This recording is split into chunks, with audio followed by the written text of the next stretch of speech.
Sveiki visi, malonu čia būti, ačiū už iniciatyvas ir tema tikrai tokia, sakyčiau, skamba galbūt bauginančiai ar ne, bet prekyba žmonėmis tai yra toks fenomenas, sakyčiau, neigiamas fenomenas, kuris turi labai daug požymių.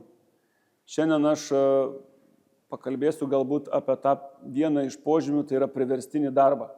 Be abejo, prekyba žmonėmis tai yra šiek tiek daugiau, tai ne vien tik tai išnaudojimas darbui priverstiniam, tai yra ir prostitucija, ir organų donorystė, priverstinė, ir kitos pakankamai kriminalizuotos veikos, tačiau aš esu darbuotojų saugos ir sveikatos ir darbo teisės ekspertas ir savokas atsakingas kaip tik Lietuvoje už šią temą.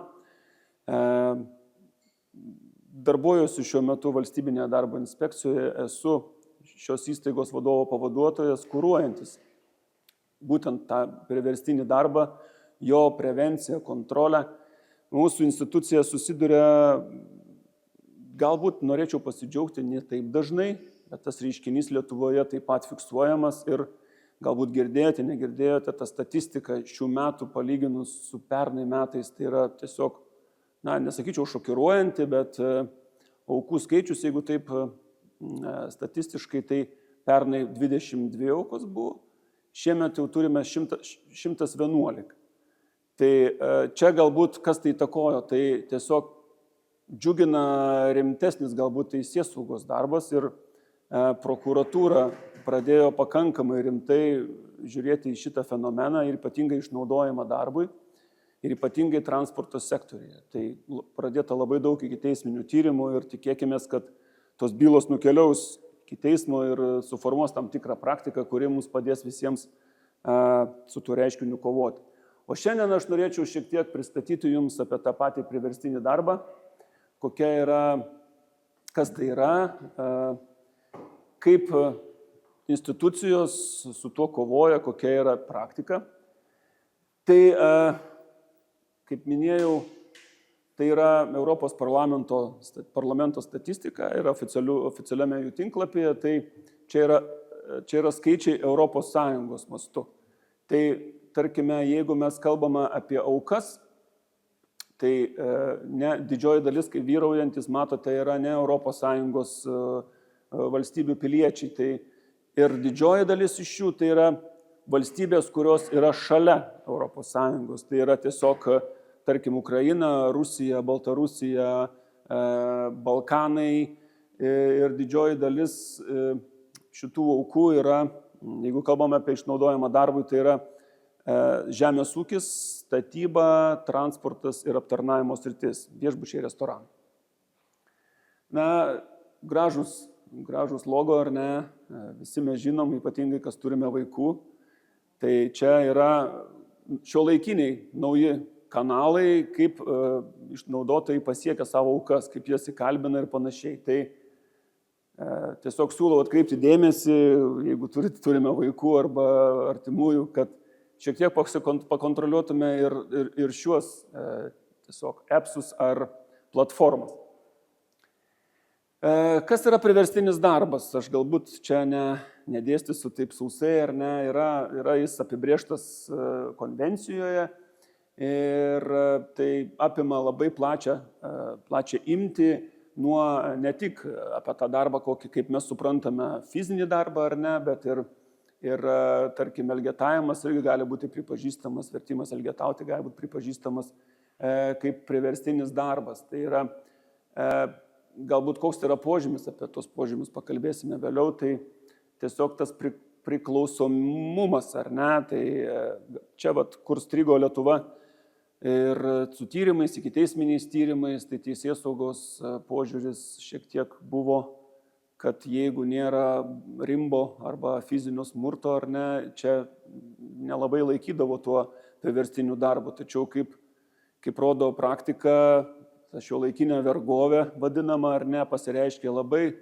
tokiais latentiniais, ar ne, galbūt metodais, ar tas priklausomumas taip pat jis nereikia būti prirakintų prie radiatoriaus arba rimbų plakamu ar ne, kad konstatuoti, jog tai yra priverstinis darbas. Tarkim, užtenka būti skolingam didelę pinigų sumą ir negalėti, arba, tarkime, neturėti valgyti, arba netgi tokie variantai egzistuoja. Arba, pavyzdžiui, tas irgi keičiasi ir Lietuvoje. Kažkada aš atsimenu, gal 15 metų atgal Vilniuje dalyvau pirmose mokymuose kaip institucijos atstovas. Paskaitą vedė Olandijos prokuroras ir rodė nuotraukas. Va, sako, čia mūsų byla, čia yra namas 2 aukštų ar nedidelis namas, čia gyveno aukos. Parodė tos kambarius, lovos. Kas čia pas mus kaimuose žmonės prašiau gyveno, kokios aukos, taip sakant, ar ne. Tai tas požiūris keičiasi ir pas mus ir tos aukos, jų gyvenimo sąlygos irgi ir teisėsaugai, ir kitoms institucijoms atveria akis, jeigu taip galima pasakyti, ar ne. Tai kas reglamentuoja Lietuvoje šitą nusikaltimą, tai yra baudžiamasis kodeksas, tai yra eilė straipsnių. Pagrindinis turbūt yra 147 straipsnis, tai yra prekyba žmonėmis, šiek tiek pakalbėsime plačiau, bet dar galbūt norėčiau paminėti apie rekomendacijas, kurios yra pasirašytos generalinio prokuroro, vidaus reikalų ministro, socialinės apsaugos ir darbo ministro, prekybo žmonėmis aukų nustatymo, ikiteisminio tyrimo ir tarp institucijų bendradarbiavimo rekomendacijos. Jos yra viešos, jas galima surasti. Jos reglamentuoja tiek nevyriausybinių organizacijų, tiek institucijų kovą su šiuo reiškiniu ir išvardinos tam tikrus konkrečios priemonės, ką kiekviena institucija turi veikti. Tiek nevyriausybinė organizacija, tiek, pavyzdžiui, darbo inspekcija.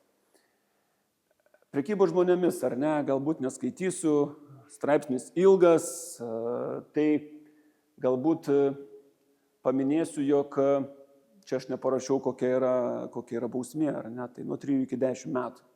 Bet kaip, pavyzdžiui, aš dabar bandau prisiminti, turbūt nežinau nei vieno, kuris realiai yra nuteistas. Nei vienos bylos turbūt aš nežinau, kad realiai būtų nuteistas realia laisvės atėmimo bausme. Galbūt yra lygtinai kažkas ar nenuteistas, jeigu nuteistas apskritai. Galbūt kas keisis, nes keičiasi ir dėl korupcinių tam tikrų nusikaltimų, žinote puikiai turbūt ar ne, tam ir politikai tam tikri atlieka bausmes, tai aš tikiuosi šitas straipsnis, šitą teisminę praktiką, ypatingai su bylomis esančiomis šiuo metu, keis tą teisminę praktiką ir tos bausmės bus skiriamos. Kiti straipsniai, ar ne, išnaudojimas priverstiniam darbui ir paslaugoms, kas yra papildomai, tai reikia konstatuoti tam tikrus objektyviuosius požymius šalia tų anksčiau paminėto straipsnio, tai yra būtina nustatyti neteisėtą vertimą žmogų dirbti tam tikrą darbą ar pateikti paslaugas ir fizinis smurtas, grasinimas ir apgaulė. Tai kaip minėjau, nebūtinai tas turi būti smurtas, bet gali būti ir apgaulė, grasinimai ir panašiai. Ir naudojimasis asmens priverstiniu darbu taip pat yra kriminalizuotas, bet kaip minėjau, ko gero nerasim, jeigu tai pasižiūrėsim kokias 5 metus praktiką, nežinau, aš tikrai nesusidūriau su šito straipsnio pritaikymu realiame gyvenime. Jis yra, bet nežinau ne vienos bylos, kad jis būtų pritaikytas.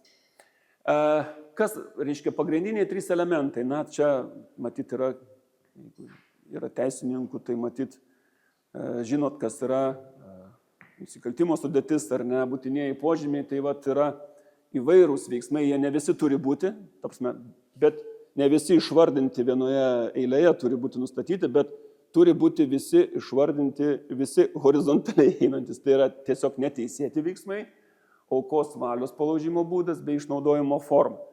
Tai, kaip matote, kodėl tie tyrimai yra sudėtingi, ar ne? Tai nėra, pavyzdžiui, kaip nužudymas, ar ne? Jeigu taip kalbėtum, tai yra tiesiog nužudėjai ir nužudėjai.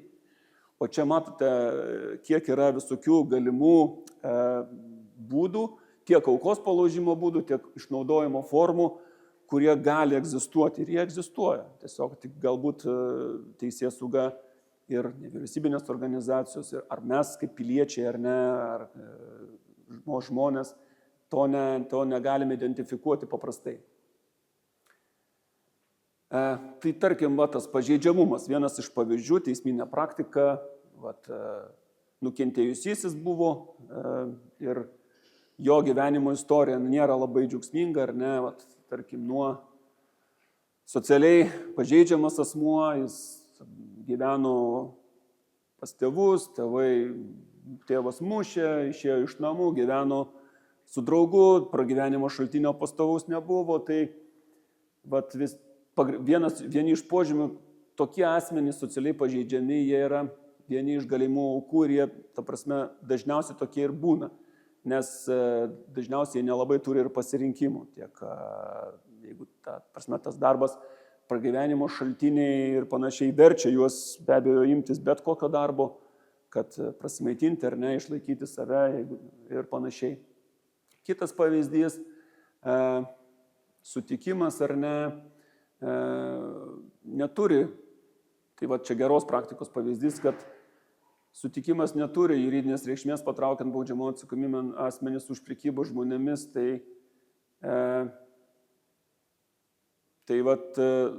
teismai pasisakė, kad nebūtina sutikti, kad išnaudotų tave. Tai čia yra labai svarbi byla ir teisėsaugai tikrai lengviau įrodinėti. Ir čia yra kasacinė byla, yra byla, teismai praktika remiasi. Darbo teisė. Darbo teisė šalia išnaudojimo darbų yra šalia, jeigu taip pat, ar ne, nes darbo teisės ir kyla, ar ne, galbūt ne iš darbo teisės, iš darbo santykiai galimi, vienas iš tų išnaudojimo darbui aplinkybių, tai kuo daugiau asmuo žino savo teisių, tuo sunkiau tą žmogų įtraukti į prekybą žmonėmis išnaudojimui, tuo sunkiau jį padaryti auka. Tai pagrindinis mūsų, tarkim, mano darbas ar ne, ir mano institucijos darbas, tai ir yra ta prevencija. Nes mes nesame ikiteisminio tyrimo įstaiga, bet mes turime kontaktą tiek su asmenimis, kurie yra darbo rinkoje, tai yra darbuotojai ar ne, ar darbdaviai, tiek prevenciškai, skleisdami šitą praktiką gerąją, tiek ir inspektavimo arba patikrinimų metu. Yra ne vienas atvejis, kai bendradarbiaujant su visuomeninėmis organizacijomis, tai Lietuvoje labai aktyvus yra KOBŽI, Kaune veikiantis, tai bendradarbiaujant su jais yra ne vienas tyrimas atliktas ir ta informacija perduota teisėsaugos institucijoms.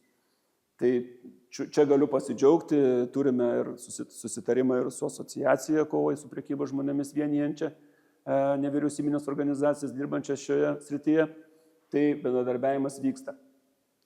Tai be abejo turime iššūkių ir mes, tai iššūkiai galbūt didžiausia yra užsienio kalba, ar ne, nes tie migrantai, darbuotojai, ar ne, jie nors ir kaip mes stengiamės, mes be abejo negalime, nesame pajėgus visomis kalbomis, ta prasme, tą informaciją skleisti, bet rusų kalba, anglų kalba, tą stengiamės daryti, be abejo labai reikia tik apgailestauti, kai ateina asmenys, kurie, galbūt nėra auka, bet jie nukentėjo nuo darbdavio, ar ne, ten jam nesumokėjo darbo užmokesčio, jie kreipėsi į darbo ginčų komisijas, ar ne, savo ką mums daryti. Tai jie netgi kartais net ir rusiškai nekalba. Pavyzdžiui, jeigu kalbam apie jaunesnius asmenys iš Centrinės Azijos, iš valstybių, kur baigėsi galūnės stanas, ne, tai čia iššūkis ir ne tik darbo inspekcijai matyti, ir visiems Lietuvoje, nes ta tendencija yra, kad jie, rizikuoja, atvažiuoja, nemokėdami net rusų kalbos, ar ne, ką kalbėti apie anglų, ar mūsų lietuvių kalbą, ne. Tai pagrindiniai darbo teisės principai apsaugantis nuo išnaudojimo. Tai čia galbūt aš suskirščiau į 4 dalis. Tai be abejo darbo sutartis, jeigu kalbame apie Lietuvos ar ne, Lietuvos teisinę sistemą, nesu tikras apie Prancūzijos teisinę sistemą, ar darbo sutartis yra rašytinės ar žodinės, nežinau, bet Lietuvoje jos yra tik išskirtinai rašytinės ir labai griežtai čia darbo inspekcija veikia. Nepasirašius darbo sutarties, nepranešus sodrai Lietuvoje, tai laikoma nelegalių darbų ir čia yra pakankamai rimtas pažeidimas, sukeliantis labai rimtas sankcijas ir čia yra mūsų institucijos vienas iš pagrindinių fokusų ir dėja jis yra dar pakankamai gajus, bet reikia pasidžiaugti, kad tam tikrose ekonominėse srityse tai mažėja. Taip, dar teisingas ir laiku mokamas atlyginimas, be abejo. Darbo užmokestis nemažesnis negu minimalus, Prancūzijoje, kiek žinau, irgi. Tai čia yra nepaslaptis čia visur taip pat, tik Lietuvoje tai reglamentuoja vyriausybė. Kiekvienais metais peržiūri tą minimalų darbo užmokestį. Nežinau, nesu tikras, Prancūzijoje, man atrodo, kolektyvinė šakinė sutartis dar kai ką tam tikroms sritims. Ir kitose ES valstybėse, kur stiprus socialiniai partneriai, ypatingai profesinės sąjungos, tai yra išskirtinumų, ten šalis susitarė dėl kitokių išlygų. Dėl didesnio minimalaus, aišku, jis negali būti mažesnis, bet dėl didesnio gali susitarti. Socialinės garantijos, aš minėjau socialinį draudimą ar ne, nelegaliai dirbantis asmenys tų garantijų neturi, rizikuoja susirgus arba susižalojus ar neįvykus nelaimingam atsitikimui nelikti be valstybės pagalbos, nes pirminė būtinoji pagalba be abejo yra suteikiama kaip ir visiems, bet išmokos ar šeimai, ar netekus darbingumo, ar ne susižalojus, tapus neįgaliam, valstybė dėja čia nepadeda. Saugos ir sveikos darbo sąlygos, be abejo, čia yra konstanta universali, čia Lietuva, Prancūzija, Belgija ir visi kiti, galbūt, aš nežinau, Dubajus ten negalioja galbūt ar ne, kiek žinom, nelaimingų atsitikimų ten oficialiai niekas neskaičiuoja, ten labai daug tų migrantų žūsta. Tai čia, kai jau kalbam apie Europą, apie Europos Sąjungą, tai yra tiesiog standartas ir Lietuva taip pat stengiasi čia vytis senąją Europą ir dėmesys saugai ir sveikatai taip pat. Deja, ne visi darbdaviai investuoja tinkamai, dar taupo darbuotojų saugos ir sveikatos sąskaitą. Deja, yra tokių darbdavių. Bet yra ir gerų, kurie tikrai yra aukšto lygio ir darbuotojams tas sąlygos sudaromos. Kas lemia prekybą žmonėmis sveikas, tai matyt ar ne, apie emigrantus kalbėjau, atvažiuoji į naują valstybę, nieko nepažįsti, atvažiuoji matyti dažniausiai dėl to, kad, dalis atvažiuoja be abejo ir nuo karo bėgdami, bet didžioji dalis ko gero atvažiuoja, nes geriau daugiau atlyginimo moka, ar ne? Pas mūsų lietuviai irgi. Jūs turbūt gal nežinau, bet jeigu kalbam apie laiką 20 metų ar ne 15 atgal, tą fokusą Didžioji Britanija, ar ne, ten legalumo buvo nedaug, ar ne? Psichologinės priežastys, čia matyti socialiniai tinklai, jų įtaka, nežinau, Dovilė pakalbės ar ne, ne Dovilė, Rugilė, Rugilė pakalbės ar ne apie tai, bet draugas turi, arba draugė turi, o man irgi reikia brangesnio telefono, kokio nors gražesnio rūbo, ar ne, kur, reikia kažkaip užsidirbti, o kaip, o gal prostitucija pasiūlė kažkas tai padirbėti, ar ne, tos priežastys įvairius lemia, bet taip pat ir socialiniai tinklai be abejo. Kokie yra galimi požymiai rizikos faktoriai aukų, ar ne, potencialių aukų, tai buvo paminėta viena byla, ar ne, kur skurdi aplinka, išsilavinimas, pabėgėliai, psichologinė sveikata, skolos, užsienio kalba, nemokėjimas jos ar ne, kas labai keista, anksčiau yra buvęs auka ir turi ryšių su kaltininkais ar ne, turi priklausomybių, įvairių priklausomybių. Ne tik alkoholis, narkotikai ar ne, azartiniai lošimai, prasilošimai ar ne, skolos. Yra dėl kitų priežasčių pažeidžiamas. Na, čia turbūt nereikia kažko taip slėpti, šiandien naujiena, retas turbūt nukentėjusysis ar ne, pripažįsta, kad jisai ir indikuoja, ar ne, kad jis yra auka. Čia nevyriausybinės organizacijos padeda, kiek žinau, netgi anonimiškai, pagalba teikiama įvairi, ar ne, gyvendinimo paslaugos, bet auka ne visą laiką atpažįsta, kad jinai auka, kitą kartą jinai galvoja, kad galbūt tai yra normalu, bet čia mums galbūt reikėtų žinoti, ar ne, ir jeigu mes matome aplinkoje savo kažką, bet asmenys, kurie galbūt galimai patektų po tais apibrėžimais, mums taip pat irgi galbūt reikėtų kažkaip aktyviau reaguoti, ar ne, ir patarti, nukreipti ir panašiai. Vat, kaip atpažinti ar ne, kaip nukreipti, kokie tai būtų klausimai, ar ne, ar asmuo turi sutartį, ar turi leidimą, dirba nelegaliai, legaliai, dirba pavojingomis sąlygomis ar ne, darbo užmokestis, gali paprastai išeiti iš darbo ar ne, ta prasme, ar jisai yra laikomas tame darbe ar ne, žino savo teisės, ar susitarė dėl tų pačių sąlygų, dirba tokiose pačiose sąlygose dirba. Čia jeigu kalbame apie transportą, pavyzdžiui, ar ne, tai visi, matyt, indikuoja, visi vairuotojai indikuoja, kad tarėsi dėl užmokesčio už dieną, pavyzdžiui, arba ten, ne? Ta prasme, netgi ne už dieną, už kilometrus, nors realiai sutartyje sutartys pasirašomos visai kitokiomis sąlygomis. Pasirašo minimalus darbo užmokestis plus dienpinigiai. Tie dienpinigiai vėl iki 50% gali būti mažinami dėl darbdavio nustatyta tvarka, suderinus ten su socialiniais partneriais, bet aišku, tų socialinių partnerių nėra. Vat ir kyla ginčai ir tų ginčų mes turime 80% nuo visų ginčų, darbo ginčų komisijose yra dėl darbo užmokesčio. Atrodo, kas čia, ta prasme, taigi darbo užmokesčio. Bet, lūkesčiai pas vienus vieni, pas kitus kiti ir šalis įrodinėja, kas čia teisus.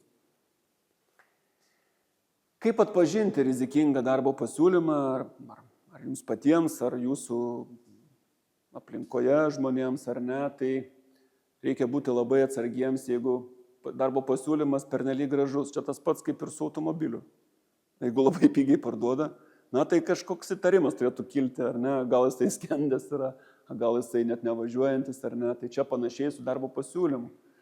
Jeigu nekvalifikuotas darbas ir aukso kalnai žadami, reikia pamastyti, ar tai tikrai su realybė turi kažką bendro. Darbdavys vengia pasirašyti sutartį arba siūlo ją pasirašyti, nes jums nesuprantama kalba. Mes labai paprastai sakom, nežinai, klausk, skambink, yra darbo inspekcijos arba profesinės sąjungos. Jos yra visose valstybėse iš esmės. Ne tik Lietuvoje. Socialiniai partneriai visose valstybėse yra, Europoje ir ne tik Europoje. Jų yra, reikia pasidomėti iš tikrųjų apie savo teisės, apie minimalų darbo užmokestį kiekvienoje valstybėje ir panašiai. Darbdavys reikalauja susimokėti už įdarbinimą. Tai pavyzdžiui, Lietuvoje tai nėra legalu mokėti. Įdarbinimo agentūros negali imti pinigų už tarpininkavimą, Tai, tarkim, gali už kitas paslaugas, už vertimą ir panašiai, bet negali imti pinigų už įdarbinimą. Darbdavys reikalauja duoti jam asmens dokumentus. Asmens dokumentas ir yra asmens dokumentas. Asmens dokumentas turi būti prie tavęs. Niekam jo neduoti. Darbo ir gyvenimo sąlygos aprašomos miglotai, vengiama konkretumo. Tai reikia vėl skaityti, kas yra sutariama, tai sulygti sutartyje ir panašiai. Čia nupiešiau Lietuvos schemą. Tai tarkim, jeigu mes kalbam apie, kur tos lazeris čia vidurinis, ar ne? Apie šitą dalį, ar ne? Čia yra valstybinio darbo inspekcija. Tai yra prevencija, tai yra informavimas, konsultavimas, na ir tam tikrais atvejais nustatymas tų pirminių galimų aukų, nukreipimas tų aukų į pagalbos į nevyriausybinės organizacijas ir paskui gal dar papildysiu konkrečiau. Šičia yra žalias, čia yra socialiniai partneriai, nevyriausybinės organizacijos, kurios padeda realiai savo darbais aukoms, teikiant įvairią pagalbą, tiek integraciją, tiek, jeigu kalbam apie smurtą ar artimoje aplinkoje arba prostituciją, tai ir gyvenimo sąlygas ir panašiai. O čia yra ikiteisminis tyrimas, čia yra policija, prokuratūra. Tai čia toks suskirstimas labai aiškus, pasidalinimas atsakomybėm taip pat. Darbo inspekcija, ką darbo inspektoriai gali daryti, ar ne, Lietuvoje. Na, ko gero panašiai bus ir kitur, nes darbo inspekcijos dažnai nėra kriminalizuotos, gal tik tai Belgijos atvejis išskirtinis, kur darbo inspekcija tam tikrais atvejais turi ikiteisminio tyrimo galimų funkcijų. Tai čia jau kalbam apie nelaimingus atsitikimus ir tą nelegalų nedeklaruotą darbą. Tai va čia didesnės galios yra. Tai darbo inspekcija ką? Tai gali skirti baudą už pažeidimus, jeigu nustato tokius darbo teisės pažeidimai, pritaikyti ekonominį, jeigu nustato tik darbo teisės pažeidimus, ar ne, tai skiria baudą tiek pačiam direktoriui, pavyzdžiui, ar ne, tiek ir juridinis asmuo. Jis irgi baudžiamas, jeigu nustatomas nelegalus darbas. Jeigu nustatoma galima prekyba žmonėmis priverstiniam darbui, kaip minėjau, darbo inspekcija informuoja nevyriausybinės organizacijas apie galimą auką, na ir jos pradeda teikti pagalbą įvairią. Ir visą informaciją perduoda teritoriniam policijos komisariatui pagal tas rekomendacijas, užpildydami tam tikrą kortelę, nurodytą tuose rekomendacijose. Tai va, ta kortelė reiškia, kur nurodoma yra galimos nusikalstamos veikos padarymo aplinkybės, tai vėlgi tai organizuoja būtiną pagalbą, informuoja NVO, nevyriausybinės organizacijas ar ne, ir užpildytą kortelę nedelsdamas perduoda policijai. Tai, tarkim, jeigu statistika, tai 24-23 metai, tai perdavėm 14 tokių kortelių ir iš 13 atvejų policija net nepradėjo jokių ikiteisminio tyrimų. Tai va čia bandėme aiškintis, kur čia išsiskiria vizija, lūkesčiai ir panašiai. Na tai, kaip minėjau, praktikos teisminės labai daug nėra. Auka nebuvo sumušta, trūksta priežastinio ryšio tam tikrais atvejais, ar ne, identifikuojami tam tikri galimi darbo teisės pažeidimai, tačiau nesugebama identifikuoti prekybos žmonėmis, reiškia, kaip baudžiamo nusikaltimo. Bet, ne man čia komentuoti, be abejo, reikalinga visas visatas. Lietuva, ar ne, kur kreiptis Lietuvoje, jeigu kyla kažkokių klausimų susijusių tiek su išnaudojimu darbui, tai valstybinės darbo inspekcijos įvairūs kanalai, ar ne, tiek pasitikėjimo telefonas, konsultacinis telefonas, tiek elektroniniu paštu. Kovos su prekyba žmonėmis ir išnaudojimo centras Kopži minėtas, jis yra Kaune, bet veikia bazuojasi Kaune, bet veikia visoje Lietuvoje ir mano minėta nacionalinė asociacija prieš prekybą žmonėmis, pagalbos linija 24/7 visą parą, numeris ir be abejo 112 bendrasis pagalbos centras. Pabandžiau pasižiūrėti, kaip yra Prancūzijoje. Tai čia matyt panašiai ar ne, skubios pagalbos numeriai, nežinau, tikiuosi nesuklydau. Čia jeigu gerai išsiverčiau, čia yra darbo inspekcija ar ne. Tai yra įvairūs departamentai, nevardinsiu, kadangi interesantų žmonių gali būti iš įvairių regionų ar ne. Tai čia jų tinklapis yra ir labai geras tinklapis. Čia jų asociacija, nežinau, keista nurodė mokamą numerį, galbūt. Na ir be abejo pranešti vietinį artimiausią policijos komisariatą, žandarmerį. Čia didelis QR kodas, labai didelis, taip. Šitas QR kodas nukreips jūs į Europos komisijos tinklapį, skirtą, iš karto atsidarys visos Europos nuorodos, kur kiekvienoje valstybėje galite surasti atsakingas institucijas ir netgi skirtingomis kalbomis. Tai yra pakankamai universali vieta, kur galima tą bendrą informaciją surasti. Tai tikiuosi veikia, nes patikrinau, lyg tai veikia prieš pusvalandį. Tai ir ką norėčiau pabaigai, ar ne, kad be abejo, galbūt jums asmeniškai tai nėra aktualu, bet tą auką atpažinti mes galime kiekvienas ir nebūti abejingų, ar ne? Tai užkirsti kelią prekybai žmonėmis ir darbo išnaudojimui, tai bendras mūsų visų tikslas. Tai koks tai būtų išnaudojimas, nesvarbu. Ar kalbėsime apie išnaudojimą darbui, ar kalbėsime apie prostituciją, ar kalbėsime apie organų donorystę ten ir panašiai. Neteisėta, aišku, donorystė be abejo, nes tik susivienyje be abejo mes visi, socialiniai partneriai, galime prisiekti tam tikrų rezultatų, ar ne, ir sukurti saugesnę aplinką tiek savo, tiek kitiems, tiek artimiesiems, tiek ateities kartoms. Ačiū Jums, tikiuosi, išgirdote kažką naujo ir esu pasiruošęs atsakyti į klausimus, jeigu tokių turėsite. Dėkui. Tai iš tiesų pati dirbu nevyriausybiniam sektoriui jau daugiau negu, jau 15 metų. Ir ribologija dirba pagrindė su seksualinio smurto prevencija, plačiaja prasme. Labai daug teko dirbti su lyčių lygybės klausimais, su smurtu santykiuose ir stengsiuosi viską inkorporuoti šiandien į tą pusvalandį, kurį turiu. Tai nusekit mikrofoną, jeigu vėluosiu, arba duokit kokį nors ženklą. Tikrai, galim tada pradėti ir pradėti noriu nuo apšilimo. Ir yra klausimas jums, kas žinosit, pakelsit ranką ir galbūt gausit ką nors gero. Kuriame mieste priimti sprendimai dėl Stambulo konvencijos, kuri yra skirta kovai su smurtu prieš moteris, kelia audras Lietuvoje. Kokiame mieste? Kas žinot? Pakelkite ranką. Galite atspėti. Tiesiog pakelkite ranką. Kas? Žodžia čia, taip, sakyk.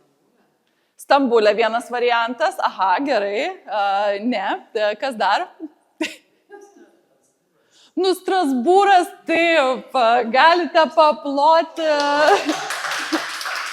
paploti jums, Andriau, keliauja šokoladukas už tą drąsą pradėti dalyvavimą. Prizų darbus galit nesinervuoti, iš tikrųjų tai buvo priimta Strasbūre ir vis dar kelia audras Lietuvoje. Lietuvoje Stambulo konvencija nėra ratifikuota, likom vieni iš paskutiniųjų, tai tikimės ir dirbam ir tikimės visų palaikymo šio klausimu.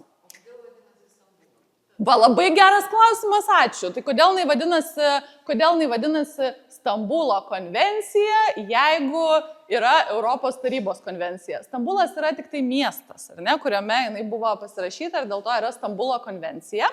Ir Stambulo konvencija, mes dabar stengiamės to termino net nenaudoti Lietuvoje dažnai, dėl to, kad pasakai Stambulo konvencija ir visi, jau ne, ir tada ko jau tik tai neišgirsti, apie ką jinai yra, tai mes ją ir vadiname konvenciją kovai su smurtu prieš moteris. Tai čia toks suktas klausimas buvo pradžiai, bet dar galėsite atsakyti ir į kitą klausimą. Kitas klausimas yra, ką matote šioje nuotraukoje? Galite pakelti ranką? Plaučius, taip. O kokią problemą žiūrite šitoj nuotraukoje? Kas galėtų pasidalinti? Kaip jums atrodo, pavyzdžiui? Ką? Kokia problema, pavyzdžiui, čia yra plaučių nuotrauka, ne? Kas galėtų būti? Sumušta vienas variantas. Kas dar? Vėžys. Kaip? Jėzau, kas yra asbestozė? Prašau, papasakokite. Iš tikrųjų, tai, nežinom, kas yra šitoj plaučių nuotraukoje, nes niekas nesam čia, ar yra čia gydytojai tarp mūsų? Yra? Rentgenologų, kurie nuotraukas skanuoja, ne? Nėra? Tai va tas pats ir su priekyba žmonėm. Kai pasakai priekyba žmonėm, tai iš pradžių būna, kas? Kas ta priekyba žmonėm? Čia vat kažkas yra, kažkas blogai. Čia iš tikrųjų šita plaučių nuotrauka yra žmogus, kuris rūko. Jinai neturėtų būti, plaučiai neturėtų taip atrodyti. Tai yra rūkančio žmogaus pažeisti plaučiai. Bet kas tą galėtų žinoti, jeigu tu nežiūri tas nuotraukas kasdien. Kai pradedi žiūrėti tas nuotraukas kasdien, kaip, pavyzdžiui, Dalių savo darbe, ar ne, arba kiti žmonės, tu pradedi matyti dalykus. Ir kai parodo nuotrauką, tu labai staigiai gali pasakyti, čia žmogus rūko, čia galbūt covidas, čia galbūt asbestozė, kaip Ignas sakė, ar ne, tada labai greit gali įvardinti. Tai va šiandien mes šiek tiek pasitreniruosim. Pirmas žodis, kurį jūs pagalvojat, kai išgirstat priekybą žmonėm. Čia negalvokit, nežiūrėkit skaidras, tiesiog pasakau priekybą žmonėm, pirmas žodis, kuris šauna į galvą. Išnaudojimas, kas dar? Prostitucija. Išnaudojimas, prostitucija, kas dar? Elgetavimas. Elgetavimas. Kas dar? Vaikų grobimas. Vaikų grobimas. Aha, kas dar? Kas kitiem? Vergovė. Kas jum, pavyzdžiui? Man pirmas žodis moteris. Moteris. Ačiū, kaip jum? Pirmas žodis tiesiog. Gali būti ir, nežinau, kruasanas. Austras, bet kas? Kaip jum?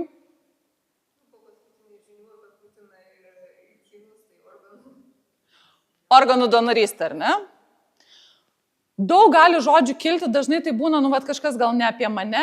Man priekyba žmonėm asocijuojasi iš principo su žodžiu, su vienu žodžiu, kurį aš jums pasakysiu, bet kaip tas reiškinys yra susijęs su kiekvienu iš mūsų, iš principo. Ar jūs žinot, iš kur atėjo jūsų šiandien pirmas puodelis kavos ryte?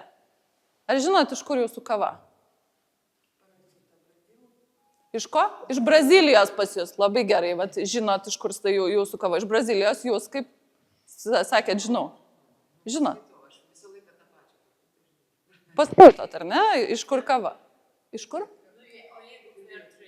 Tai buvo fair trade. Fair trade ženkliukas arba yra kitokie žymėjimai, yra, kad gaminant gaminį arba tam tikrą produktą nebuvo išnaudotas žmonių darbas. Ar ne? Ten yra visa sertifikacijos sistema. Tai jeigu matot fair trade ženkliuką, gali būti ir kitų žymėjimų, tai galite būti labiau įsitikinusios ar įsitikinę. Dabar visos ir visi vilki drabužius, ne? Neturim čia nuogų žmonių. Jo? Su drabužiais. Tai iš kur, pavyzdžiui, ar žinote, iš kur yra jūsų drabužiai? Arba etiketės galite pasižiūrėti, pavyzdžiui, kas galite, iš kur buvo pagamintas, pavyzdžiui, švarkas jūsų, megztinis, maikutė kokia nors. Turkijoje, ne, Dalis. Galite pasižiūrėti. Kur? Ir tavo Turkija, kas dar? Ką turim, va, ten? Bangladešas, ne? Mes kartais norim pigesnės kavos, mes norim pigesnių drabužių, mes, pavyzdžiui, tarkim, drabužį naudojat ne konferencijom, bet, tarkim, lankot šokių būrelį, dar kažką, nepirksiu aš ten už 300 eurų. Tai aš nueinu ir nusiperku ten maikutę už ten eurą. Kaip pagaminti maikutę, kuri kainuoja eurą? Užduokit savo šitą klausimą, pasižiūrėkit, kokios yra darbo sąlygos tam pačiam Bangladeše, iš kokių Turkijos fabrikų atkeliauja jūsų maikutė. Ir Prancūzijoje, tarp kitko, dabargi buvo uždrausta ta greitoji mada ir reklamavimas greitosios mados. Kodėl? Anksčiau mes džiaugdavomės, kad galim nusipirkti 15 maikučių už 3 eurus, bet tai ateina su kaina. Tai mes žinom, kad jeigu pirksit maikutę va čia iš Strasbūro, kur daro, ne, va Jolita pradeda, dabar sako, dabar eisiu maikutės darysiu, ne, ir žinot, kad jūs pažįstat Jolitą, ta grandinė yra labai trumpa, jinai siūlus irgi ten iš kažkur gavo, va, vietinius ir vietinis megztinis. Tas megztinis jis bus brangesnis, bet jūs žinot, kad, nenukentėjo žmonės kurdami. Tai ta prekyba žmonėmis tema, jinai paliečia kiekvieną iš mūsų, iš principų. Tai man prekyba žmonėmis asocijuojasi su žodžiu galia. Ir jeigu jūs, pavyzdžiui, pagalvotumėt galia, ar ne? Kas turi galią, pavyzdžiui, jūsų šeimoje? Kas kokią galią turite? Politikoje, kas kokią galią turi? Bendruomeniai, kas kokią galią turi? Galia. Ir jeigu eiti toliau, noriu jums tokį praktinį užsiėmimą pasakyti. Kiekvienas iš jūsų čia sėdinčių žmonių ateina su savo tam tikrais identitetais, su savo tapatybė. Jūsų tapatybė sudaro daug skirtingų dalių. Ne? Gali būti, pavyzdžiui, jūs ten kaip lietuvė arba lietuvis. Ne? Viena jūsų tapatybės dalis. Kokios dar gali būti tapatybės dalys? Ten katalikas, pavyzdžiui, arba katalikė. Ne? Gal, tarkime, lenkiškai kalbat, ar ne? Dar kalbos dalis, ar ne? Kokia yra jūsų orientacija, kokia yra jūsų lytis. Tai pagalvokite apie save, kokios tapatybės sukasi jūsų tapatybės rate. Ir šiandien aš daugiausiai dėmesio skirsiu vienai tapatybės daliai, kurią turime mes čia visi ir visos. Pavyzdžiui, gal ne visi čia esam, tarkim, katalikai, ne? Gal kažkas esam protestantai, gal kažkas esam ateistai, gal kažkas esam budistas. Nebūtinai visi, ne? O gal ir visi. Bet kokią tapatybės dalį mes turim visiškai visi šitoj salėje? Lytį teisingai. Taip. Jums aš duosiu prizą už klausimus. Jūs turit klausimų ir vis paklausėt ir labai nuostabu. Ir šitas klausimas yra esminis ir labai svarbus. Ir aš tuoj pat į jį atsakau. Kuo skiriasi gender ir sex? Ar ne? Sex tai yra biologinė lytis. Biologinė lytis. Pavyzdžiui, ten tarkim. Lytiniai organai, ne, yra skirtingi ten moterų ir vyrų. Reprodukcinės funkcijos irgi skirtingi. Vyrai kol kas negimdo. Galbūt kažkada, bet kol kas negimdo. Mūsų biologinės funkcijos kaip moterų ir kaip vyrų. Tai yra mūsų biologinė lytis. Kas dabar yra gender? Gender yra socialiniai vaidmenys. Kas yra priskiriama mums kaip moteriams arba vyrams. Pavyzdžiui, esat girdėję teiginį, kad, tarkim, vyram geriau sekasi matematika arba IT. Esat girdėję kažkur? Kažkur, mokykloje ar kažkur, ar moteris, tai čia biški tvarkingesnis. Tokios, didesnė tikimybė, kad gal čia sustvarkys, arba tokios, gražiai pasėdės ir panašiai. Tai yra socialinė lytis, kur priskirti vaidmenys tam tikri lyčiai vienai, nors nebūtinai jie yra teisingi, ar ne? Ir noriu parodyti jums dar vieną praktinę užduotį ir galit ją ir nusifotografuoti. Yra tokia praktinė užduotis, kuri jums puikiai pailiustruos, kad matematiniai gebėjimai arba loginis mąstymas visiškai nepriklauso nuo lyties. Praktinė užduotis yra tokia, kad jums reikia uždėti kažkur pasvirąjį brūkšniuką, kad šita lygtis būtų teisinga. Ir to brūkšniuko negalima dėti ant lygų ženklo. Vieną pasvirąjį brūkšniuką, kurį jums reikia uždėti kažkurioje vietoje, kad šita lygtis būtų teisinga. Gal turim norinčių pabandyti atspėti, išskyrus dalį, kuris jau žino teisingą atsakymą. Vieną brūkšniuką, kur padėtumėt, kad lygtis būtų teisinga? Adelė, kur reikia uždėti brūkšniuką, kad būtų teisinga lygtis? Kurioj pusėje? Kur tu uždėtum? Kur dešiniai? Čia dėtum? Aha. Ačiū už bandymą. Tik aš tau duosiu prizą už pabandymą, kol dar galvoju. Duosiu jums dar kokias 10 sekundžių pagalvoti. Ar turim atsakymą? Ne? Šitą praktinę užduotis dar kartą atsakymo nepasakysiu, nes mes filmuojam, tai kad nesužinotų visiškai visos ir visi, bet kas yra gyvai, kodėl apsimoka ateiti gyvai, nes jūs galėsit manęs paklausti ir aš jums galėsiu pasakyti ir nustoti jūs kankinti ir tada jūs galėsit nueiti į darbus ir duoti šitą lygtį savo bendradarbėm ir bendradarbėm, kurie sako, pas mane loginis mąstymas, strateginis mąstymas, aš viską turiu. Žmonės ten Harvardą baigė, profesoriai, kankinosi dėl šitos lygties ir galvoja, kad kodėl aš esu toks protingas žmogus. Šitą lygtį geriausiai išsprendžia, tarp kitko, tie žmonės, kurių tėvai yra dvikalbiai arba kurių tėvai yra iš skirtingų kultūrų. Čia reikia kūrybinio mąstymo. Tai judam toliau, galit kankintis biški. O apie lyčių lygybę, kad lyčių lygybė tai nėra antklodė, kur ant vienų užtraukia jiems šiltą, o kiti sušalę yra, ar ne? Tai yra kažkas, kur mes galime tilpti visos ir visi. Ir dabar kaip ta lyčių nelygybė ir lyčių stereotipai yra išnaudojami, pavyzdžiui, įvairiose nusikalstamose veikose, tarkim. Kovotojai, ar ne, ir jauni kovotojai, netgi vaikai, verbuojami prisijungti prie teroristinių organizacijų, žinant, kad, pavyzdžiui, tau kaip vaikinui arba jaunam vyrui yra labai svarbu ekonominis statusas, ar ne, kad pinigai reiškia galia. Ir tu tų pinigų neturi, ar ne, nei telefonui, nei kažkam, o pinigai yra galia. tai tau teroristinės organizacijos dalins lankstukus, kurie pavaizduoti, kad jeigu tu prisijungsi pas mus, tu turėsi pinigų, tu turėsi galią, tu turėsi statusą, ateik, dalyvauk ir viską tu turėsi. Tai yra žaidžiama ant to, kad formuojamas stereotipas, kad vaikinam yra labai svarbu užsidirbti pinigų, nes kitaip tu neturi tos galios, jeigu tu neturi pinigų, ar ne? Ir taip vaikinai yra verbuojami į vairias teroristinės organizacijas. Kitas lyčių stereotipo pavyzdys puikus yra Talibanas. Ką Talibanas padarė su moterimis Afganistane? Iš principo ištrynė jas iš visuomenės. Totaliai. Ne? Čia du tokie radikalūs pavyzdžiai. Kodėl? Tam, kad jas kontroliuotų. Tu nieko negali matyti, tu niekur negali eiti. Moteris dabar Afganistane tarpusavyje šnekėtis irgi negali, nes tu balso negali savo rodyti. Vadinasi, tu negali rodyti savęs, tu negali rodyti savo balso, tu nieko, tavęs visuomeniai nėra, tu neegzistuoji. Ne? Tai aš jau čia nekalbu apie išnaudojimą, nes tas smurtas jis iš vis yra nematomas. Jeigu tu esi nematoma, tai smurtas prieš tave irgi yra nematomas. Kodėl turim kalbėti apie tą lyčių nelygybę? Turit variantų? Ko čia mums trūksta? Gal nieko netrūksta? Nes egzistuoja, o kokį pavyzdį, pavyzdžiui, galėtumėt pasakyti lyčių nelygybės gal? Nevienodas algų dydis. Tai apie 13% Lietuvoje. Ne? Ok, gerai, labai puiku, kas dar kokių pavyzdžių? Nes gal yra čia, gal čia viskas gerai. Smurtas artimoje aplinkoje, daugiausia smurto sulaukia moterys, ar ne? Super, aš jums prizų duočiau, žinokit, dar turiu, visiems turiu. Turiu visiems, tik reikia atsakyti. Žiūrėkit, keletą tokių labai praktinių pavyzdžių. Nesena visiškai reklama, 25 metų Paulinė drabužių valyklos Vilniuje gaunu e-mailą. Vyro marškiniai, moters vargas. Marškiniai tikra klasika. Tu turėk laiko savo ir jų nebelygink, mes juos išlyginsime, ne? Tai atrodo, kodėl ir tada dalinasi, kodėl tai yra mano vargas ir kodėl aš turiu mokėti, kad tą vargą nevargčiau. 25 metai.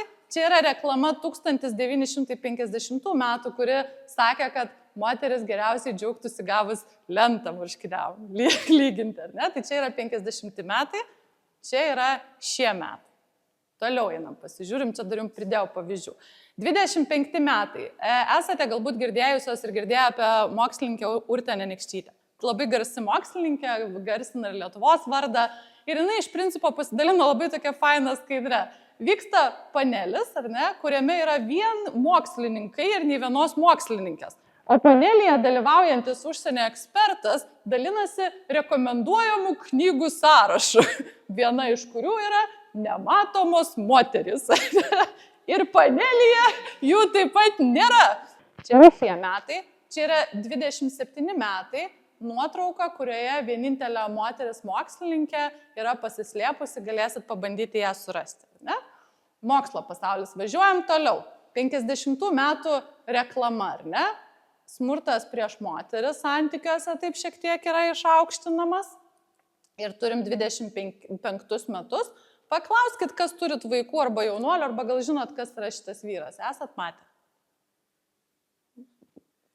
Linksėjus. Kas yra šitas vyras? Gal galite įvardinti? Kas? Nusikaltėlis. Šitas vyras Lietuvos mokyklose šeštokai sako, aš jį žinau. Jis yra, žinot kas? Alfa vyras. Jis turi geras mašinas, jis yra tikras lyderis, jis puikiai kalba ir panašiai. Čia yra Andrew Tate, kuris iš principo savo kalbose ir turinyje viešina ir aukština smurtą prieš moteris ir panašiai. Ir kai aš šeštokams pasakiau, o jūs žinot, kad jis yra dabar UK teisiamas už priekybą žmonėm ir moterų išnaudojimą, už smurtą prieš moteris, tai man šeštokas pasakė, šito jis neviešina savo video. Ir sako, dabar jis man patinka mažiau. Ar ne? Tai čia vėlgi kalbant apie tai, kad dalykai taip greitai nesikeičia. Kada Lietuvoje moteris gavo teisę balsuoti, gal atsimenat? Įgavo tiksliau. Turit variantų? Žinau, kad išvyko Europoje. 18 metais, teisingai, Jolita, labai gerai paskatinamasis prizas ir jums, prašau, 18 metais, 2 metais anksčiau negu Amerikoje. Bet kai buvo kovojama dėl teisės balsuoti, buvo labai daug pasipiktinimo. 25 metais mes turime ir Amerikoje tokį kylantį judėjimą ir garsius pastorius ir judėjimą, kuris sako, kad šiaip jau balsuoti reikėtų šeimomis, o ne atskirai. Ir šeima turi balsuoti, kurie taip pat sako, kad moteris turi labai specifines pareigas mūsų visuomenėje, o reprodukcijai daug proto nereikia. Todėl ir sprendimų priėmime nereikėtų tiek dalyvauti, užtenka, kad sprendimas yra priėmamas šeimoje. Keletas pavyzdžių, kurie pailiustruoja, kodėl mes vis dar kalbame apie lyčių nelygybę. Nes dalykai kartojasi labiau negu norime pripažinti. Apie ne tik moteris, bet ir vyrus.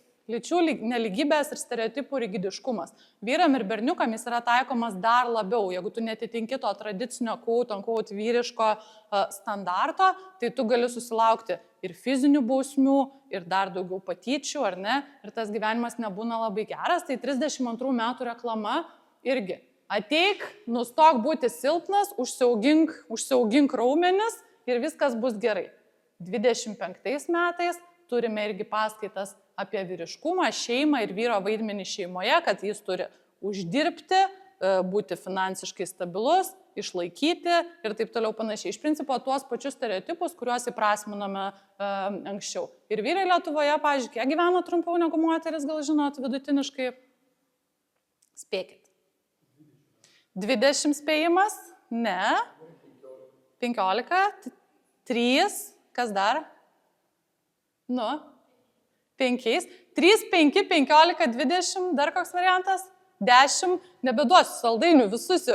10 metų. Taip. Vidutiniškai vyrai 10 metų Lietuvoje gyvena trumpiau negu moteris. Ir iš principo lyčių stereotipai prie to taip pat prisideda. Jeigu vyrai nežūsta iki 25 metų, kuomet jie yra pripratę ten daugiausiai rizikuoti, kur tau sako nuo mažens rizikuok, nebijok, eik, lipk, šok ten, kur nors daryk, ten verskis nuo dalykų. Tai kitu atveju jie miršta dėl nesirūpinimo savo sveikata, savižudybė, ar ne, kur irgi daug vyrų, pavyzdžiui, po ekonominių įvairių krizių, ar ne, kuomet nebegali rūpinti šeima, tai daug šitų stereotipų yra ir vyrų atžvilgių. Dabar dar vienas jums klausimas. 100% yra visiška lyčių lygybė šalyje. 100%. Kaip jūs manot, kiek procentų lyčių lygybės, jeigu 0 yra iš vis nėra, 100 yra absoliuti lyčių lygybė, kiek procentų lyčių lygybės, koks indeksas yra Lietuvoje? Pabandykit keletą atspėjimų. Nuo 1 visiškai nėra, kaip Talibane, iki 100 tai yra visiška lyčių lygybė. Kiek yra Lietuvoje? Kiek duotume? 48, Galita sako. Kas dar? 84, Dalius jau kelia kartelę. Kas dar? 79, Andriuštai, 79, kas dar turit? 70. Gerai, aš jūsų čia ilgai nekankinsiu, bet iš tikrųjų tiesa yra kažkur per vidurį.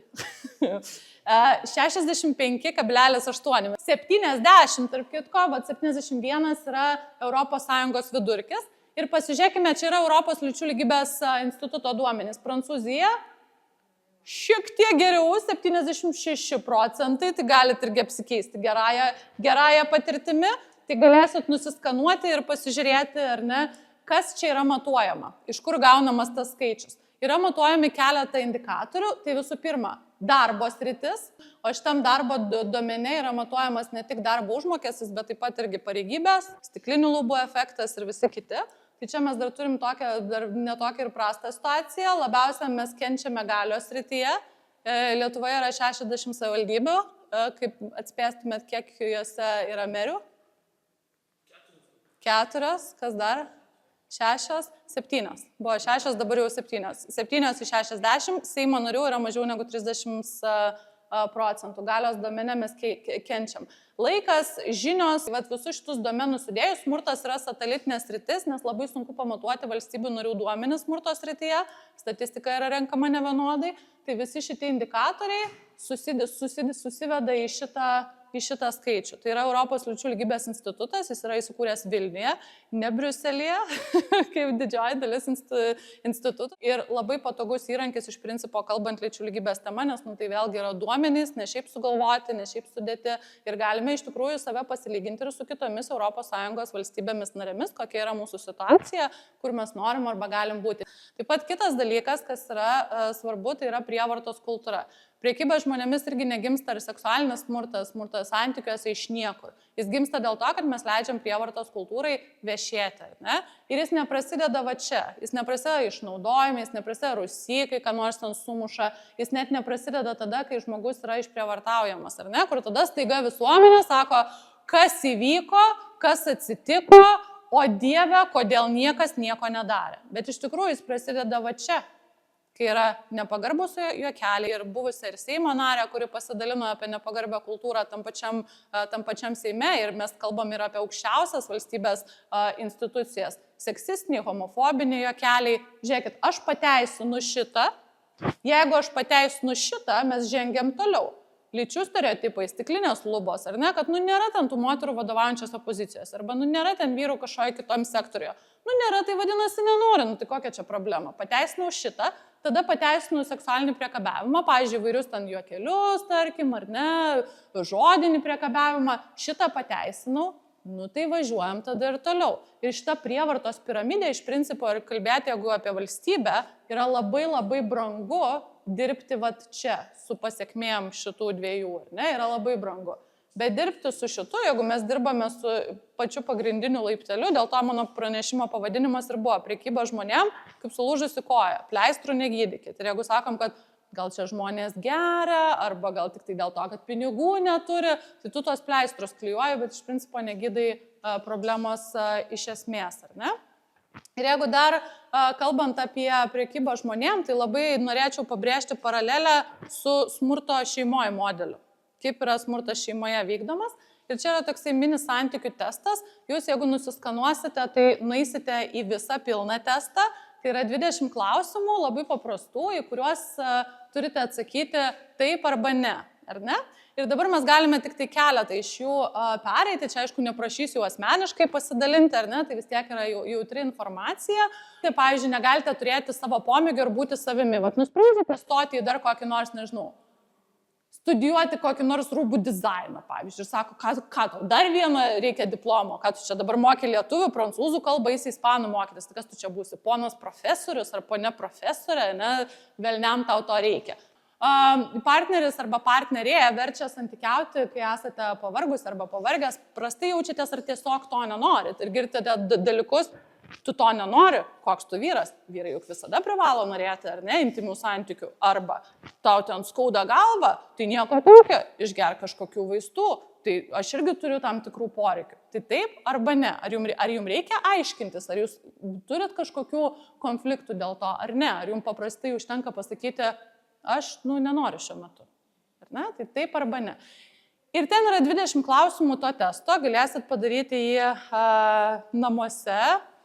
Bet iš principo, jeigu nors vieną atsakymą atsakė taip, tam tikrų raudonų vėliavėlių santykiuose yra. Nes čia yra sudėti smurtinių santykių požymiai. Nebūtinai tai reiškia, kad iš karto jau patirėte smurtą, bet tai yra raudonos vėliavėlės. O smurtas santykiuose dažnai medijose vaizduojamas taip, jis taip neatrodo. Ir mes tada galvojam, kad mūsų bendruomenėje čia sėdinti žmonės, tarkim, tikrai negali ten to išgyventi, nes jie yra faini, turi faidus ir darbus, dalyvauja bendruomenės veikloje, visi čia, niekas čia taip neatrodo, ne, tikrai, realiai. Ir mes galvojam, tai gal tada tos problemos nėra, bet ne taip atrodo. Tai žiniasklaidoje yra pateikiama pakankamai neteisingai.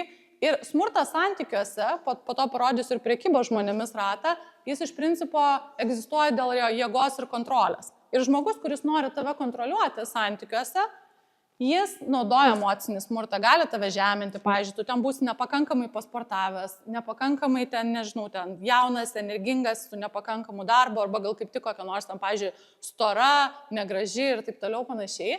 naudoja emocinį smurtą, izoliuoja nuo draugų ar jūsų palaikymo rato, pavyzdžiui, ar ne, jūs esate kuo toliau, jaučiate, kad tie santykiai tokie dusinantis yra, jūs tik tai su tuo partneriu arba partneriu ir jūs pametėte jau ir draugus savo, ir su šeima taip nesustinkat, tai yra strategija. Pavyzdžiui, smurtauju, čia, pavyzdžiui, paimčiau ir atsakytumėte į klausimą ir sakyčiau, kas čia per nesąmonę, kokį nors Lina pasakė ten visiškai idiotišką dalyką, ir čia visi išgirdo, ar ne? Kas tai yra? Arba susiradau naują darbą. Kiek tu ten uždirbi, kam tu tas darbas, geriau jau namie pabūtum, prie visų, pavyzdžiui, ne? Ir tada mes grįžtam namo apie tai kalbam ir kaip tu baigtų, tau čia pasirodė tik tai, ne? Smurtaujantis žmogus santykiuose naudoja, nebūtinai visas inkorporė, gali būti vieną, kitą, trečią prideda ir visos šitos strategijos nereiškia fizinio ir seksualinio smurto. Yra, žodžiu, daroma viskas ir jeigu neužtenka, tik tada atsiranda fizinis arba seksualinis smurtas. Ir jeigu šito ir jūsų bendruomenėje žmonės, jums vieni ir kiti pasidalina, kad išgyvena smurtą santykiuose, tai iki to jie jau labai daug dalykų išgyvena, iki tol, kol pasakė kažkam. Ne? Ir su prekyba žmonėmis irgi tie vizualai, pavyzdžiui. Nes tada tu eini į įvairias bendruomenės ar darbovietės kalbėti ir jie sako, aš atsiprašau, aš nemanau, kad čia pas mus kažkoks žmogus gali būti va taip. Ir tas ratas prekybos žmonėmis, jis irgi yra pagal Duluth modulį, galima pritaikyti ir prekybai žmonėmis. Jėga ir kontrolė yra rato centre. Ir viskas, kas vyksta, tai yra strategijos, tiesiog jos yra daromos šiek tiek plačiau negu santykiuose. Ne? Jeigu santykiuose mes šiek tiek siauriau, tai prekybos žmonėmis kontekste tai apima jau ir darbo rinką, darbo santykius, įvairius santykius, šeimą ir panašiai. Bet tai yra strategijos, kurios naudoja prekeiviai žmonėm. Ir gal tada, taip jau link pabaigos, apie jaunimą. Prevencija su jaunimu. Gal žinot, ką reiškia šita emodžių kombinacija arba šita emodžių kombinacija? Turit kažkokių spėjimų? Ką reiškia, pavyzdžiui, šita emodžių kombinacija? Turit spėjimų? Jeigu nežinot, tarp kitko, Prancūzijoje gal nematėt, aš pat irgi kiek keliavau, nemačiau, bet buvo tokia kampanija su emodžiais, galėsiu surasti, kam įdomu. Nežinai, ką reiškia? Paklausk savo vaiko. Tai jeigu mes kalbam apie jaunimą, mes galime kalbėti vien apie emodžių kalbą. Šita emodžių kombinacija reiškia keršto pornografiją. Šita kombinacija reiškia apsvaigusį seksą. Kas tai yra? Ribų peržengimas, seksas be sutikimo ir panašiai. Nežinot, ką reiškia? Klauskit vaikų, nes jeigu pamatysit tokius ir žinutėse, tai galvosit, susirašinėčiau savo nesąmonėm, aš tai net nežinau, kas tai yra. Ir einant toliau, atsimenu, kai apie prekybą žmonėmis kalbėjau, ir kalbu aš viską, ką ir Talius pasakoja ir panašiai, ir sako, man vaikinas 15 metų, sako, žinai, aš tai sako, vis tiek surizikuočiau, sako, blogiau negu aš patyriau namuose nebus, o dar jeigu galiu užsidirbti, tai tiesiog verta būtų pabandyti. Kitas dalykas, klausimas, jeigu dabar įsivaizduokit, pavyzdžiui, jūsų vaikas arba jeigu užaugo jau anksčiau, hipotetinė situacija, jūs siurbėte namus, jūsų vaikas yra kitam kambarį savo. Ar jūsų vaikas yra saugus? Bet jeigu vaikas turi ekraną, tai jis ne visai yra saugus, nes kas trečias 12-16 metų paauglys Lietuvoje buvo darytas reprezentatyvus tyrimas, susiduria su seksualinė prievarta internete. Kur jie susiduria su ta seksualinė prievarta internete? Ten, kur jie naudoja internetą. Kur jie naudoja internetą? Namuose jie naudoja internetą. Mokykloje jie naudoja internetą. Pertraukų metu jie naudoja internetą. Jie visur naudoja internetą. Tai atsakymas yra, ne, jūsų vaikas nėra saugus vien dėl to, kad jis sėdi namuose prie kompiuterio, žaisdamas, kad Dalius minėjo žaidimą arba bendraudamas tam tikrų. Mes vaikus esame įpratę saugoti nuo išorinių pavojų, bet ne nuo to, kas slypi ekranuose. Kitas toksai įdomus faktas, neprašysiu atskleisti, kadangi čia atlyginimas tokia jautroka tema, žmonės ne visai nori dalintis, kiek jie čia uždirba, ar kas daugiau pasilyginti, pagalvokite apie tai, koks yra jūsų metinis darbo užmokestis. Tai pavyzdžiui, jeigu jaunimas galvoja, kaip čia man užsidirbti, tai yra įvairių platformų, tame tarpe yra OnlyFans platforma ar kitos, kuriuose taip pat yra ir išnaudojimo turinio. Neaišku, ar čia visi žmonės tikrai nori kelti tai, ką kelia, uždarbiai yra visiškai kitokie. Čia tame tarpe yra, pavyzdžiui, tokia influencerė Bonnie Blue, kuri ten permegos labai daug vyrų ir kelia tą turinį, ar ne, ir sako, tai tau nieko nereikia daryti, va, tu keli turinį, esi influencerė ir tu užsidirbi, ar ne, ir mes varžome su tuo. Ir pasakykit jūs 12-16 metų jaunuoliui arba jaunuoliai, kuris tikrai labai nori užsidirbti, kad žinai, čia tai yra, negerai, nes čia yra kažkaip labai nemoralu ir panašiai. Jie nori šitų dalykų, jie ieško kaip užsidirbti. Jeigu aš rasiu, kad aš turiu įdėti savo nuotrauką kažkur ir man nieko nereikės daryti, gal net prie nieko nereikės liestis, aš tiesiog įdėsiu savo nuotrauką. Kitas dalykas yra deepfake nuotraukų kūrimas, tai čia parekomenduosiu filmą, vadinasi Sugauti tinkle, nepatogaus kino klasėje, tai tikrai galite pasižiūrėti filmo peržiūrą, jis yra skirtas, yra dvi versijos. Viena yra 18+, kita yra iki 15 metų. Pažadu, tos iki 15 metų užtenka žiūrėjimui su jaunuoliais. Yra toksai eksperimentas iš Čekijos, kiek internete yra grobuonių žmonių, kurie ieško, kaip išnaudoti vaikus ir jaunimą. Pažiūrėsit šitą dokumentiką, jokio seminaro toliau gali ir nebūti, nes visas kaip ir aišku pakankamai tiek jaunuoliams, tiek tėvams. Ką daro dabar jaunimas su visais šitais išnaudoti juos norinčiais vaikais? Neperdodate kažkam, patys juos gaudo. Labai gudri strategija, ne. Ir žiniasklaida džiaugiasi, jaunuoliai tokie aktyvūs, kad patys gaudo. Nežino nei ką gaudo, nei kaip, bet patys nusprendžia, kad mes specialiai bendrausim, sako, mes specialiai bendraujam, mes specialiai kūriam tą turinį, kad juos užkabintumėm ir sugautumėm ir perduotumėm institucijom. Faina, ne? Tai ne, patiem gaudyti nusikaltėlių nereikėtų. Ar esate girdėję apie tokį dalyką kaip pig butchering? Pig butchering yra, tai irgi naujas fenomenas, vėlgi išnaudoti kitą žmogų, nereikia fiziškai laikyti jo Rusiją. Pig butchering yra toksai fenomenas, kur žmonės labai dažnai iš Azijos sėdi prie kompiuterių ir bendrauja su, pavyzdžiui, kad ir jumis. Mezga romantinį ryšį arba kažkokį kitą ryšį ir užmezgus tą romantinį ryšį kviečia jūs investuoti, pavyzdžiui, kriptovaliutą. Ir tada investuoja ir praranda savo pinigus. Ir tie žmonės, kurie tą daro, dalis tų žmonių yra užverbuoti būtent per prekybos žmonėmis tinklus, kad sėdėtų prie kompiuterio, neskaičiuodami darbo valandų ir megztų ryšį su jumis. Tai yra vadinama pig butchering. Tai čia buvo tiesiog toks pavyzdys, kaip galima išnaudoti žmonės, nenueinant nuo kompiuterio. Ir dabar ką daryti, ar ne? Mes mokame kaip visuomenė labai daug, milijardus eurų už pasiekmes prekybos žmonėmis ir smurto. Prevencija, jinai kainuoja pigiau ir saugo mūsų bendruomenės. Ir dar koks bendruomenės vaidmuo, ar ne? Vat kiekvieno iš jūsų. Nuo lapkričio 25 iki gruodžio 10 pasaulinė kampanija, kuri vyksta visiškai kiekvienoje pasaulio šalyje, 16 dienų prieš smurtą prieš moteris progą galite padaryti. Baltojo Kaspino kampanija, vyrai prieš smurtą prieš moteris, štai jums yra, ačiū, irgi Kalėdos, irgi yra šventė ir tema. Ir 26 metais irgi surašiau visą setą minėtinų dienų, kur galite kaip bendruomenė susirinkti ir padaryti tam tikrą iniciatyvą. Šaltibarščių festivalis, superinis festivalis bus gegužės mėnesį, gali Strasbūre pasidaryti irgi kažką. Ir pagalba, kur kreiptis pagalbos, tai iš tiesų didžioji dalis nukentėjusių nesikreipia pagalbos, ypač jeigu tai yra seksualinis smurtas, tai daugiau negu 80% nesikreipia pagalbos, tai neklausti, kodėl žmonės tyli, o padėti jiems kreiptis pagalbos. Ir čia dar sudėjau statistikos, kokia yra Lietuvoje, ne, kad kas trečias žmogus galvoja, kad moteris perdeda pranešimus apie išprievartavimą, ar ne, kad jeigu žmonės dalinasi turiniu socialiniuose tinkluose ir kažkas atsitinka, vadinasi, tai irgi yra iš dalies jų kaltė, tai neklauskim, kodėl čia pas mus nesikreipia, va dėl to nesikreipia, dėl požiūrio, ar ne, ir mes galime tą požiūrį pakeisti.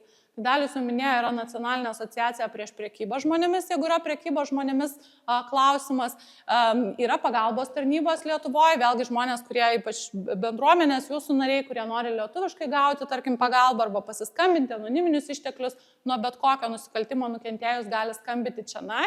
Jeigu tai yra seksualinis smurtas, nesvarbu, kada žmogus nukentėjo, kad ir tada, kai buvo vaikas, o dabar žmogui yra 40 metų ir niekada niekam nepasakojo šitos istorijos, gali skambinti arba rašyti į Prabilk centrą. Ir jeigu yra smurtas santykiuose, yra specializuotos kompleksinės pagalbos centrai, kur irgi galimai suteikiama anoniminė pagalba. Ir žinoma, pagalbos moterims linija, Kalėdos, kūčios yra jautrus laikotarpis, kol mes šepinam vainikus ir džiaugiamės dekoracijom, smurto šeimose daugėja ne dėl Kalėdų, dėl to, kad žmonės daugiau būna vieni su kitais. Ir tada yra labai sunku nukentėjusiam žmonėm, nes kai tu eini pro visus langus ir matai, kaip šeimos ten puošia eglutes, o pas tavai yra smurtas šeimoje ir tu jautiesi, kad institucijos nedirba, išskyrus policiją ir ligoninės, tu gali 24/7 paskambinti ir pasikalbėti. Ir tas yra labai labai svarbu, kad žmonės neliktų vieni. Ir dar keletą šaltinių paliksiu, kur galite gauti daugiau informacijos, nemokamos bendruomenės veiklom, ar ne, kas dirbate su vaikais ir jaunimu. Esu sukūrus tokią platformą 9 pamoka, tai yra pamoka, kurios nėra, nebūna 9 pamokų, būna daugiausia, bet jau Lietuvoje 7. Tai yra tokia pamoka, kurios nėra ir čia yra daug informacijos nemokamos ir nuo video iki ten praktinių užduočių, kaip galima su jaunimu dirbti smurto santykiuose temoje. Savo socialiniuose tinkluose dalinuosi apie lyčių lygybę daug ir įvairiausių pavyzdžių, tai irgi galite pasiekti. Ir taip pat, jeigu norėsite daugiau papildomos informacijos ar palaikyti kontaktus, tai įvairiausiais būdais. Principo, bet kokia bendruomenė jinai veikia nuo žmonių aktyvumo. Ir jūsų, pavyzdžiui, po darbo atėjai dar į mokymus, čia būt visą dieną, o Dieve, rugsėjas atėjo, aš jau nebegaliu. Ir jūs ateinat ir jūs pasirodat, ir yra žmogus, kuris organizuoja, kiti ateina, susirenka savo iniciatyvas, prideda ar ne, ir apie tai yra bendruomenė. Ir tada nesvarbu, kiek tu 1000 kilometrų esi už Lietuvos, tu tarsi esi Lietuvos dalis ir bendruomenė. Ir ačiū Jolitai, ir ačiū jums visom ir visiems, kad atėjot ir galite ir savo pasiploti, nes didelį darbą padarėt. Ačiū.